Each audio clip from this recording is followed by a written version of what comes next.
Hello friends welcome to my channel.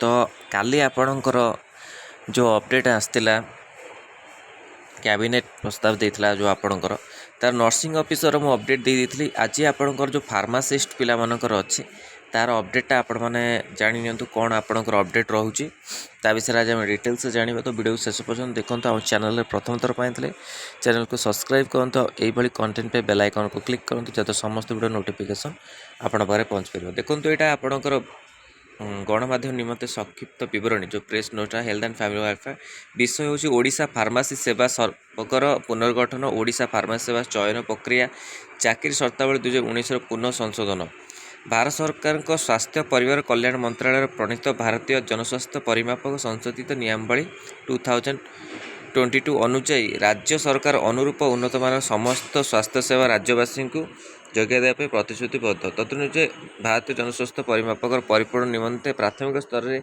उन्नत स्वास्थ्य सेवा जोगाइवा सहित फार्मासी अधिकारी मानकर उपयुक्त वृत्तिगत प्रोत्साहन पर ओडिशा फार्मासी सेवा संपर्क पुनर्गठन प्रस्ताव साधारण प्रशासन साधारण अभियोग विभाग अर्थ विभाग द्वारा निम्नोक्त प्रकार मंजूरी प्राप्त हो संकल्प प्रकाशित होती। ओडिशा फार्मासी सेवा वर्ग 3490 मूल पदर 792 उच्छेद कर 107 मुख्य फार्मासी अधिकारी पद सृष्टि कराई 1622 वरिष्ठ फार्मासी अधिकारी पद आनुपातिक भाव पदोन्नति भित्तिक पद वृद्धि कर समुदाय मंजूरीप्राप्त पद भी 5009 कर।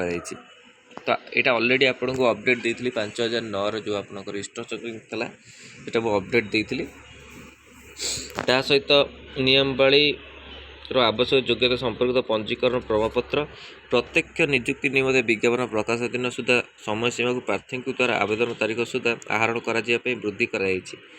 विभिन्न उच्च पद को पदोन्नति निमंते निम्न पदवी पूर्व थी सर्वनिम्न समय सीमा को ह्रास कराई। फार्मासिस्ट अधिकारी प्रत्यक्ष नियुक्ति निमंते मेडिकल फार्मासी स्नातक योग्यता थिबा प्रार्थी माने आवेदन करें। यही पुनर्गठन प्रक्रिया रे वार्षिक अतिरिक्त व्यवहार आनुमानिक 83 कोटी 36 लक्ष टंका हेलो। तो काली जमती आपणक नर्सिंग ऑफिसर जमती आसला अपडेट सेमती आपणक फार्मासिस्ट आसी एलटी भी आसी लैब टेक्नीशियन आसी आमको मिलनी अपडेट तापर भी आपणकर अपडेट दिज्व जदि आप अपडेट मिले।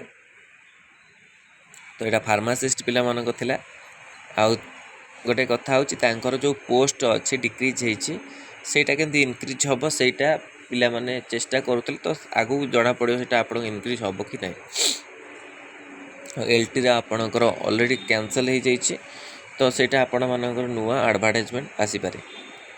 तो यही सब अपडेट आपण मानी रोचे फार्मासिस्ट आउ लैब टेक्नीशियन को लेकिन वीडियो भल लगी लाइक और शेयर करूँ। आम चैनल प्रथम थर पाई चैनल को सब्सक्राइब करूँ और यही कंटेंट पे बेल आइकन को क्लिक करूँ जब समस्त वीडियो नोटिफिकेशन आपण पाखे पहुँच पार। आर जो पीडीएफ अच्छे आपको टेलीग्राम चैनल मिल सहित व्हाट्सएप ग्रुप में मिल। धन्यवाद, थैंक यू।